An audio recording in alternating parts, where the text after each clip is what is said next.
గద్వాల్ నియోజకవర్గంలో ఉండేటటువంటి గగన్పల్లి గ్రామంలో ఉన్నాం. తెలంగాణ రాష్ట్రంలో ఎక్కడ చూసినా సర్పంచ్ ఎన్నికల సందడి మొదలైంది. అలాగే గగన్పల్లి గ్రామంలో కూడా సర్పంచ్ ఎన్నికల సందడి మొదలైంది. ప్రస్తుతం మనం గద్వాల్ ఎమ్మెల్యే బండ్ల కృష్ణమోహన్ రెడ్డి గారు బలపరిచినటువంటి అభ్యర్థి అయినటువంటి జానిపాష దగ్గర ఉన్నాం. వారి మాటల్లోనే తెలుసుకుందాం. నమస్తే సార్. నమస్కారం అండి. మీరు జనాల మధ్య ప్రచారానికి వెళ్తున్నారు. క్యాన్వాసింగ్కి వెళ్ళినప్పుడు జనాల ఆదరణ ఎలా ఉంది, ఏ రకంగా నడుస్తుంది ప్రచారం?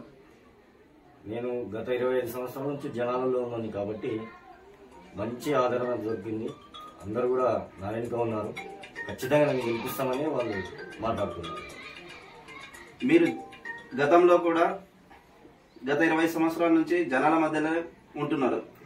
అలాగే మీరు ప్రచారానికి వెళ్ళినప్పుడు డోర్ టు డోర్ జనాలు మీకు ఏ రకంగా రిసీవ్ చేసుకుంటున్నారు? వాళ్ళ సొంత ఇంటి మనిషిని చేసుకున్నట్టే చేసుకుంటున్నారు. కాకపోతే ఇంతకుముందు కూడా నా మంచి కలిసిమెలిసి ఉండేటోళ్ళం. చిన్న గ్రామం కాబట్టి అందరితో నాకు మంచి సంబంధాలు ఉన్నాయి. నా ఇంట్లో ఎంతో ఫ్రీగా ఉండగలుగుతుందో వాళ్ళ ఇంటి దగ్గర పోతే కూడా నాకు అటువంటి రెస్పాన్స్ ఇస్తున్నారు. ఒకవేళ మీ గుర్తు ఏ గుర్తు ఉంది సార్ ప్రస్తుతం? కత్తెర గుర్తు. కృష్ణమోహన్ రెడ్డి గారు నన్ను బలపరిచి గతంలో ఉన్న నాయకులు కూడా వాళ్ళు మళ్ళీ పోటీకి వచ్చినందుకు బలంగా కృష్ణమోహన్ రెడ్డి గారు నాకు మంచి ఆధారం ఇచ్చిండు. నా గుర్తు ఇప్పుడు ప్రస్తుతానికి కత్తెర గుర్తు. ఒకవేళ మీరు సర్పంచ్ అభ్యర్థిగా గెలిస్తే ఈ గ్రామానికి ఏమేమి సేవలు చేయాలనుకుంటున్నారు? ప్రత్యేకంగా నా సొంత నిధులు ఏం చేయను. అది అసాధ్యమైన పని. అందరూ ఏదో చెప్తుంటారు కానీ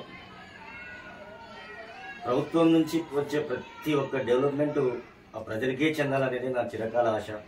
గతంలో ఎంతో మంది చేసి ఉండొచ్చు. ఎక్కడున్న గ్రామాలు, ఎక్కడున్న సమస్యలు అక్కడనే ఉన్నాయి ఈ గ్రామాలలో. గత 3 నెలలకు ఒకసారి వీధి లైట్లు. నా ఆశయం ఏమంటే మా గ్రామంలో ఎక్కడ మురుగు ఉండొద్దు.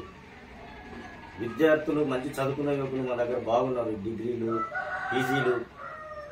వాళ్ళని కొన్ని శక్తులు ఏమైనా వేరే వేరే అలవాటులకి గురి చేసి వాళ్ళని ఇబ్బంది పెట్టే పరిస్థితి ఉంది ప్రస్తుతానికి గ్రామంలో.